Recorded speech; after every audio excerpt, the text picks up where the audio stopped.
2026 সালে সংযুক্ত আরব আমিরাতের দুবাই ভিসার ক্ষেত্রে বেশ কিছু গুরুত্বপূর্ণ পরিবর্তন ও আপডেট এসেছে। বিশেষ করে বাংলাদেশি নাগরিকদের জন্য লেবার, ফ্যামিলি এবং ট্রান্সফার ভিসার বর্তমান পরিস্থিতি নিচে বিস্তারিত আলোচনা করা হলো। লেবার, শ্রমিক ভিসা আপডেট।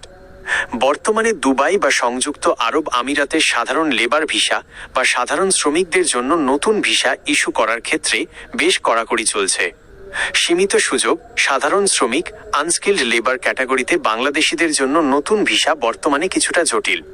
তবে হাই প্রফেশনাল যেমন ইঞ্জিনিয়ার, ডাক্তার, আইটি বিশেষজ্ঞ এবং নির্দিষ্ট কিছু টেকনিক্যাল কাজের ভিসা নিয়মিতভাবে ইস্যু হচ্ছে।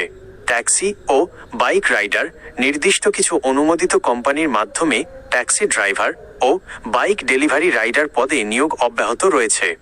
সতর্কতা, কোনো এজেন্টের মাধ্যমে ভিসা নেওয়ার আগে সেটি অবশ্যই সরকারি অ্যাপ আমি প্রবাসী বা অনুমোদিত ওয়েবসাইটের মাধ্যমে যাচাই করে নেবেন। 2. Family visa sponsorship update. 2026 সালের নতুন নিয়ম অনুযায়ী ফ্যামিলি ভিসা বা পরিবারকে দুবাই নেওয়ার ক্ষেত্রে মাসিক বেতনের নতুন সীমা নির্ধারণ করা হয়েছে। নিকটাত্মীয়, স্ত্রী ও সন্তান স্পন্সরের ন্যূনতম বেতন হতে হবে 4000 দিরহাম। দূর সম্পর্কের আত্মীয়, ভাই বোন বা দাদা দাদি স্পন্সরের ন্যূনতম বেতন হতে হবে 8000 দিরহাম। বন্ধু বান্ধব ক্ষেত্র বিশেষে বন্ধুদের ভিজিট ভিসায় আনার জন্য স্পন্সরের বেতন 15000 দিরহাম পর্যন্ত চাওয়া হতে পারে। 3.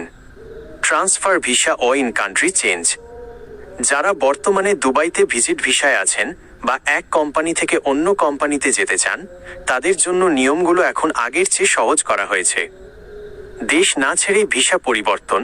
এখন আপনি চাইলে সংযুক্ত আরব আমিরাত থেকে বের না হয়ে ইনসাইড কান্ট্রি ভিজিট ভিসা থেকে কাজের ভিসায় রূপান্তর বা এক কোম্পানির ভিসা বাতিল করে অন্য কোম্পানিতে ট্রান্সফার হতে পারবেন। শর্ত, এজন্য নতুন নিয়োগকর্তার অনুমোদিত অফার লেটার এবং প্রয়োজনীয় ফি জমা দিতে হবে। তবে মনে রাখবেন, যদি পূর্বের কোম্পানির সাথে কোনো আইনি জটিলতা বা অ্যাবসকন্ডিং, পলাতক মামলা থাকে, তবে ট্রান্সফার সম্ভব হবে না।